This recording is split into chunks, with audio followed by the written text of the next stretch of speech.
George Floyd की हत्या से शुरू हुआ हिंसक विरोध प्रदर्शन का काला साया यूके तक पहुंच गया।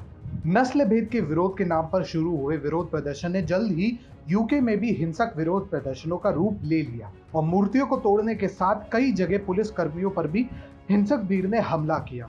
इससे क्रोधित होकर यूके सरकार ने मामला अपने हाथ में ले लिया है और गृह मंत्री प्रीति पटेल ने स्पष्ट किया है कि वे किसी भी स्थिति में यूके में दंगाइयों का राज नहीं चलने देगी। यूके की वर्तमान गृह मंत्री प्रीति पटेल ने 2011 में हुए दंगों के दौरान की गई कार्रवाई के तर्ज पर यूके के रायट एक्ट को फिर से लागू करने का निर्णय लिया है। इसके अलावा उन्होंने ब्रिटिश संसद यानी हाउस ऑफ कॉमन्स में उन विपक्षी सांसदों की भी लताड़ लगाई है जिन्होंने प्रीति पटेल की यह कहकर आलोचना की थी कि वे ब्लैक लाइव्स मैटर वाले विरोध प्रदर्शन पर बोलने वाली कोई नहीं होती है। दरअसल अभी हाल ही में प्रीति के पटेल के बयानों को लेकर लेबर पार्टी के 30 सांसदों ने ब्लैक लाइव्स मैटर को समर्थन देने के नाम पर प्रीति पटेल को बेहद आपत्तिजनक पत्र लिखा था, जिसमें उन्होंने अपने ही आदर्शों की धज्जियां उड़ाते हुए प्रीति पर नस्लवाद का मजाक उड़ाने का आरोप लगाया था। बस फिर क्या था, प्रीति ने भी उन्हें मजा चखाने में कोई कसर नहीं छोड़ी। प्रीति पटेल के अनुसार, कृपया ये लोग मुझे इस विषय पर ज्ञान ना दें, मैं इस तरह की टिप्पणी पर चुप रहने वाली नहीं हूँ। बचपन से इस तरह की नस्लीय टिप्पणी सुनती और उनका जवाब देती आई हूँ, लेकिन मैं विचलित नहीं हुई। मैं गुजराती माता पिता की संतान हूँ जिन्हें युगांडा से वहां के तानाशाह इदी अमीन के भारत विरोधी अभियान के तहत निकाला गया था। तब मेरा परिवार ब्रिटेन आया, परंतु प्रीति वहीं नहीं रुकी। उन्होंने आगे कहा, शादी के बाद लोगों ने मुझे मेरा सरनेम हटाने की सलाह दी थी क्योंकि इससे तरक्की में रुकावट आने का अंदेशा था, लेकिन मैंने इसे स्वीकार नहीं किया और पटेल सरनेम बनाए रखा। मैं चुप होने या विचलित होने वाली नहीं हूँ। किसी भी विरोध प्रदर्शन के साथ पुलिस वही करेगी जो उचित और न्याय संगत होगा। परंतु हद तो तब हो गई जब बीबीसी के कथित कॉमेडियन गुज खान ने बेहद आपत्तिजनक और निम्न दर्जे का ट्वीट करते हुए पूछा, मेरे साथ डिनर में करी खाएगी प्रीति?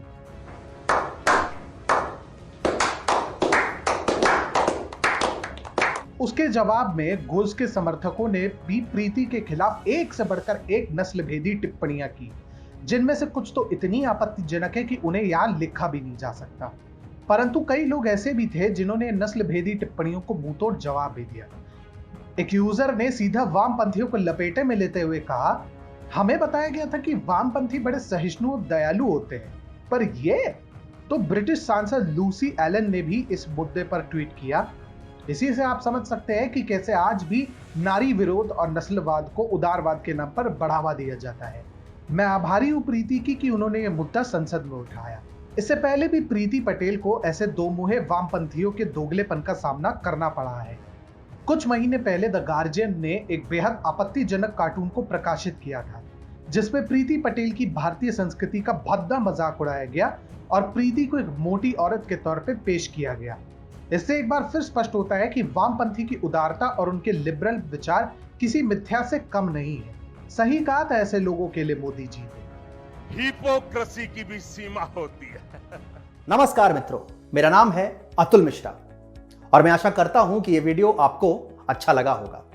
हम 2012 से ही भारत में सोशल मीडिया पर राष्ट्रवाद और हिंदुत्व की अलख जगा रहे हैं। हमारा नवीनतम प्रयोग है TFI स्टोर, जिसका मुख्य उद्देश्य है वामपंथी इतिहासकारों द्वारा दबा दिए गए हिंदू वीरों को पुनः जागृत व स्थापित करना और साथ ही साथ देव भाषा संस्कृत का प्रचार प्रसार करना। आपके द्वारा खरीदे गए टी-शर्ट्स, मोबाइल कवर्स, पोस्टर्स इत्यादि द्वारा प्राप्त धन हमें इस युद्ध को आगे बढ़ाने में सशक्त करेगा। इससे जुड़ी सारी जानकारी वीडियो के डिस्क्रिप्शन सेक्शन में है। आशा करते हैं आपका सहयोग नित निरंतर मिलता रहेगा। नमस्कार, जय श्री राम, जय हिंद।